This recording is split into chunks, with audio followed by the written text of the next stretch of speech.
Hi students, I thought I'd lead you through the paces of constructing a chord melody, and then we will study the concept of non-chord tones, and these help smooth out passages between chord tones, especially when your chords don't have a lot in common.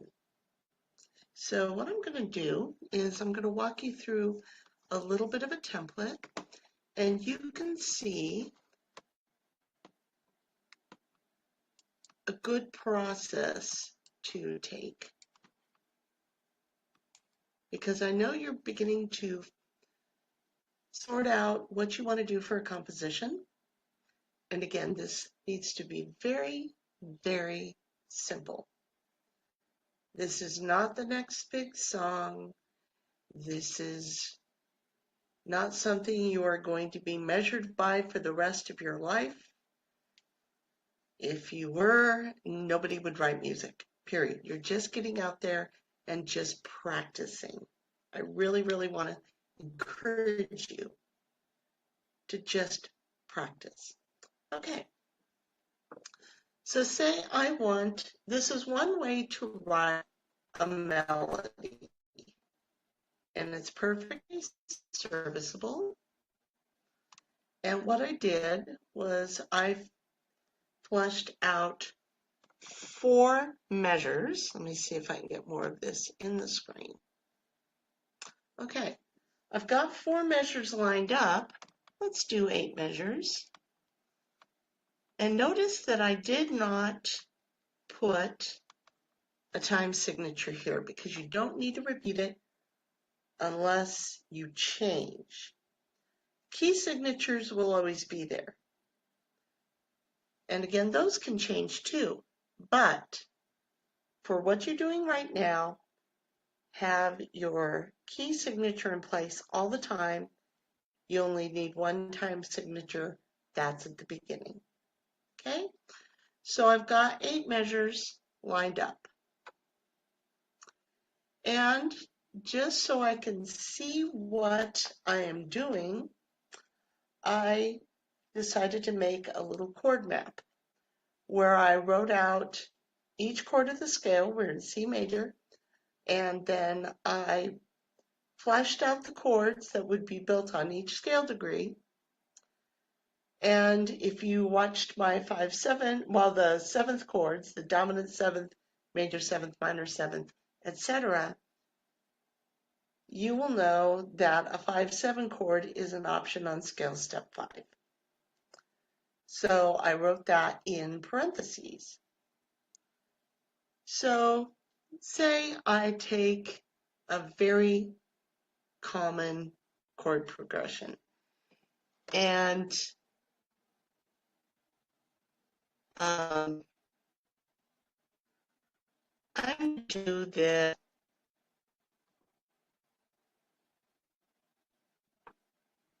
This is kind of like the Taco Bell canon, the Taco Bell canon.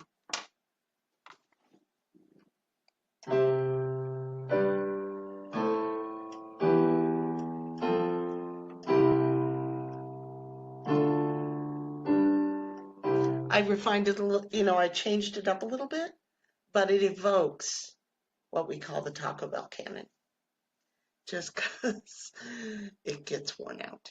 All right. So I can take this chord progression and I can basic melody. So, and I keep copies of everything, so don't write this down and turn it in because it'll result in a 0. I'll know you were paying attention a little too hard when you didn't. Try it yourself. That's people who they're panicking, right? You're not panicking because you've hung in this long. Okay? So we have a 1 chord here. So we can start on C, E.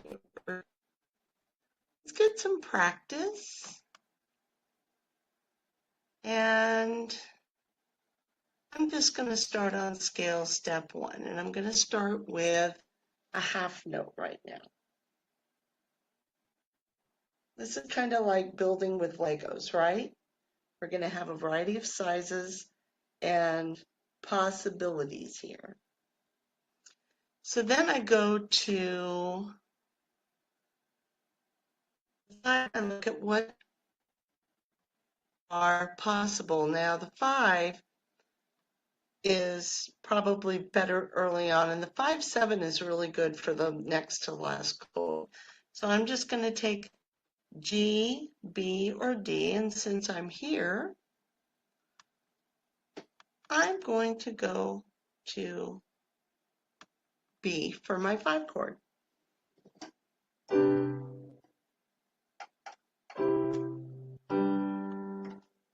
You can hear it at the very top.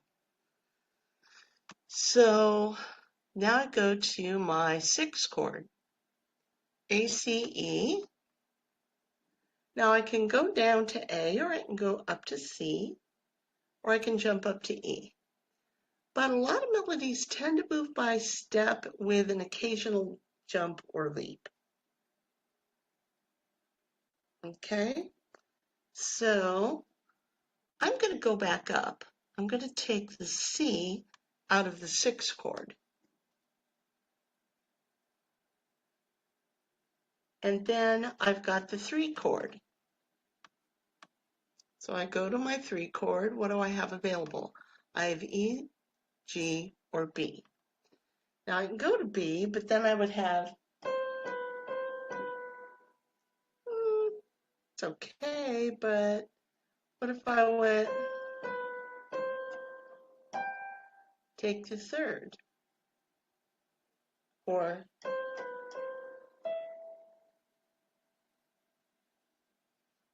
let's take the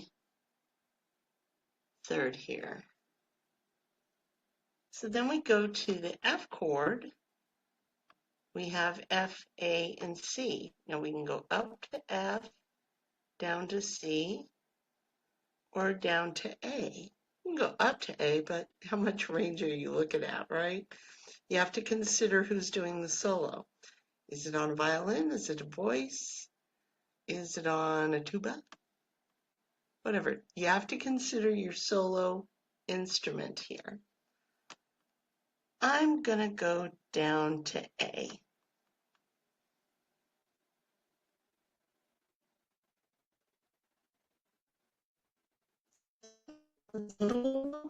C or B.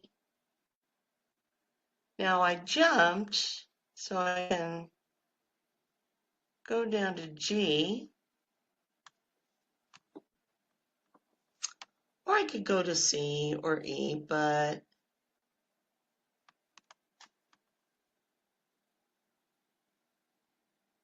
we'll see.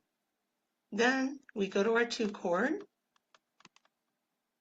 Let's see what tones we have available. We have D, F, and A. So I'm going to do a little stepwise movement and go to an A. And then finally we have our 5 chord, G, B, or D. Let's go to B. Now, here's the glory of this thing. Here's something that should give you infinite peace and understanding. You can change your mind. You don't have to submit the first thing you write. You can play with it. I don't like this here. Let's change it to something else. So let's see what we have.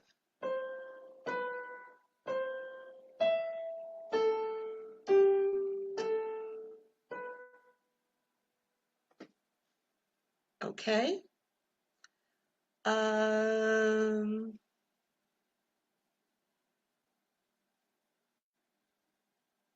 don't know.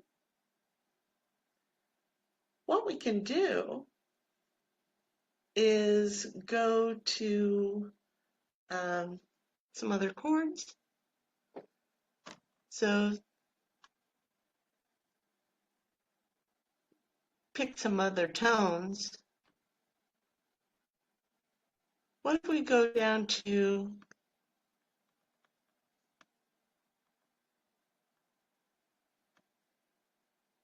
do this?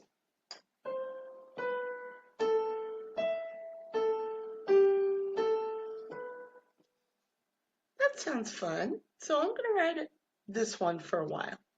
Again, if you find something that doesn't work, don't rethink it too much. Pop another note in there and see if it works better. You can always change your mind back. Well, this doesn't sound as good as what I had the first time, so I'm going to go back. You have the prerogative to change your mind on all of this. All right. So if I played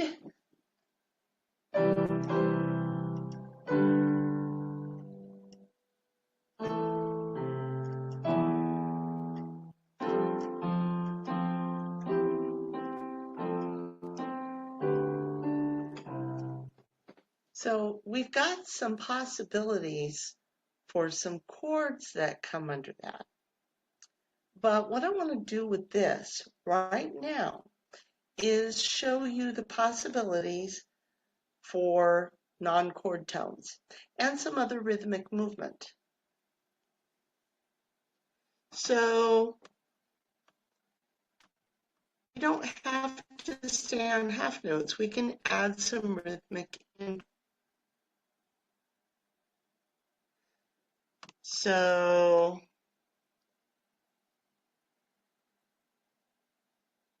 what if I do this?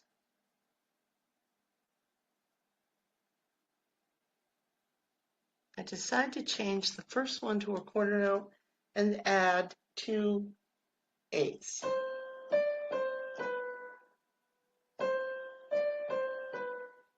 We've got a little bit of interest now, but I want to show you what I did. The D chord, the D note is one chord because it's going to last in effect for 2 beats. So what I did is I went to an upper neighbor and then came back.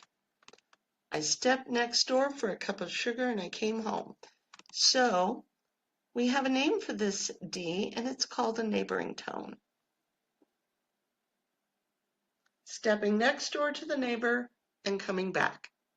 So this implies that this is a stepwise motion. You're not going to do this with leaps so much. You might want to ground them with another chord tone to play off of. So let's look here, and we can vary it by having another chord tone from the 5 chord, GBD. What if we go to G and we add some 8th notes here? Now you see what happened. The 8 does not belong to the 5 chord, does it? It is wedged between the B and the G. So we were just passing through this one. So we're going to call this a passing tone. So instead of,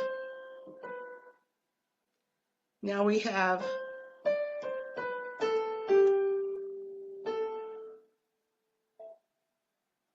we could do some more things there too. Sometimes we like simple movement, other times we like a little bit more complex and varied movement. We mix it up. This is kind of like working with, as I said earlier, with Legos. You have different sizes and different shapes of Legos, and you combine them all to form a structure. Now, if you did them only with the single ones, right, it would get very tedious. So sometimes we use the long ones, like with 5 or 6 notches. Other times we do the ones that have six notches, like 2 rows of 3. Um, it really just depends. So I want you to have a little bit of freedom to choose some different Legos for this. So we can do something here, but we don't have to get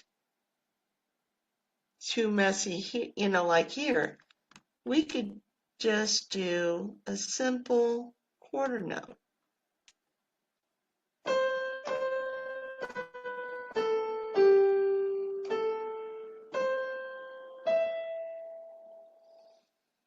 That would be perfectly fine. If you want to do a little bit of eighth note movement here, you would now see that you added a passing tone. You're just passing through.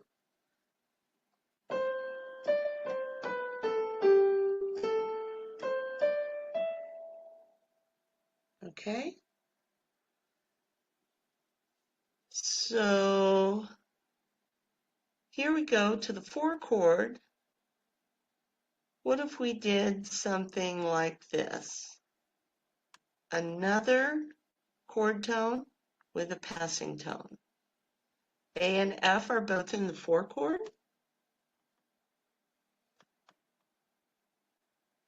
We passed here and then landed here. So let's see what we have.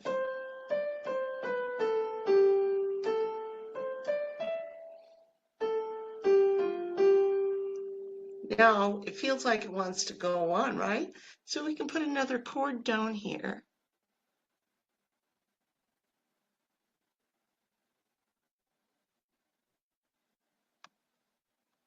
But when you get to here, it feels like you're totally stopping. You don't want to quite stop yet.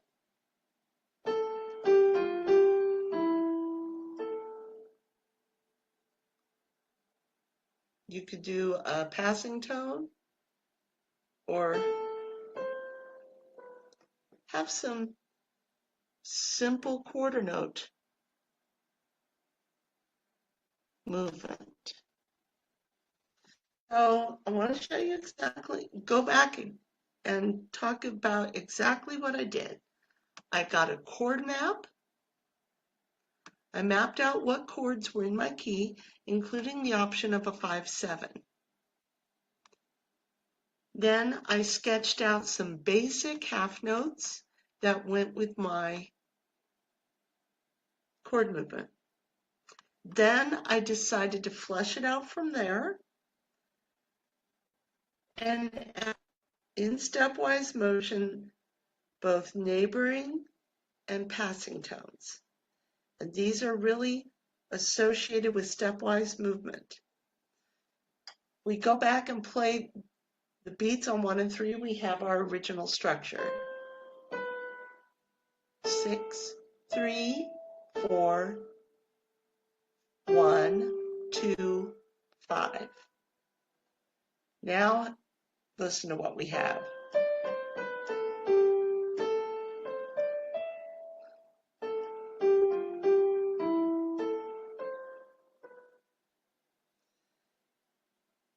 What has it been, 10 minutes at the most?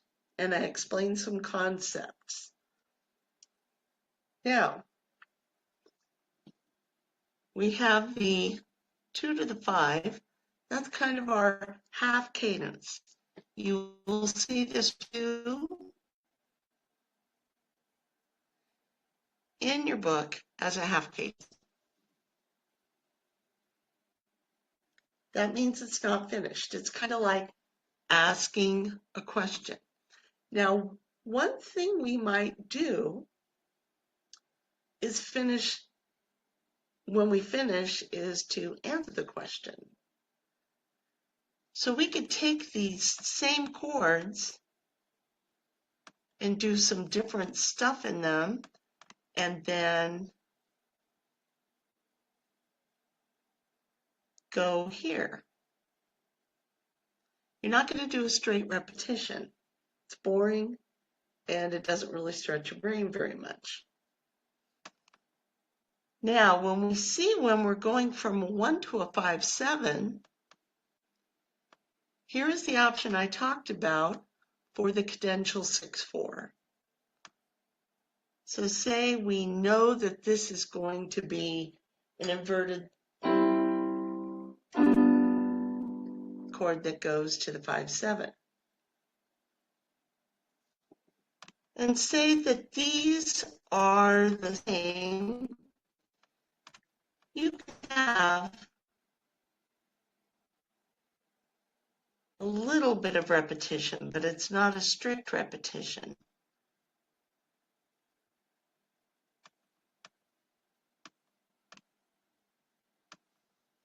But let's do something different. I had strict repetition here, but say I want to go the other way and do a mirror movement.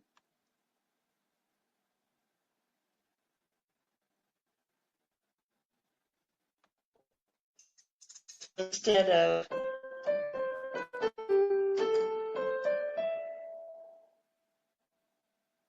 the second time around, I went. So we have a nice little mirror movement there. This one we brought over. This one we tried a little bit of invert. And then we could do a little bit of movement here, mirror movement.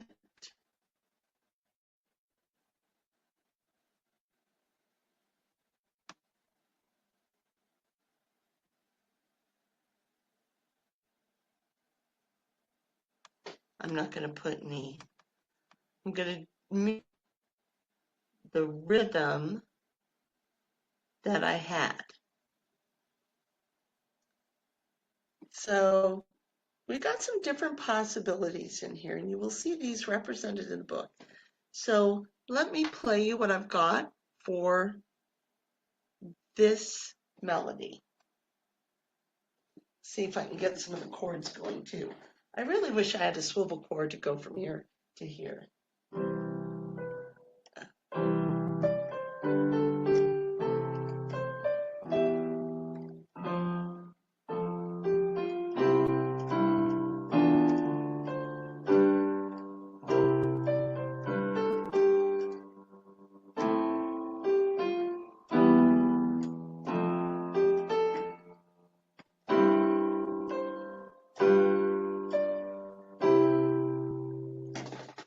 I think it's all taken 10 to 15 minutes. Of course, I've been doing this a while, but one thing I want to emphasize here is don't get too, what my husband calls, wrapped around the axle.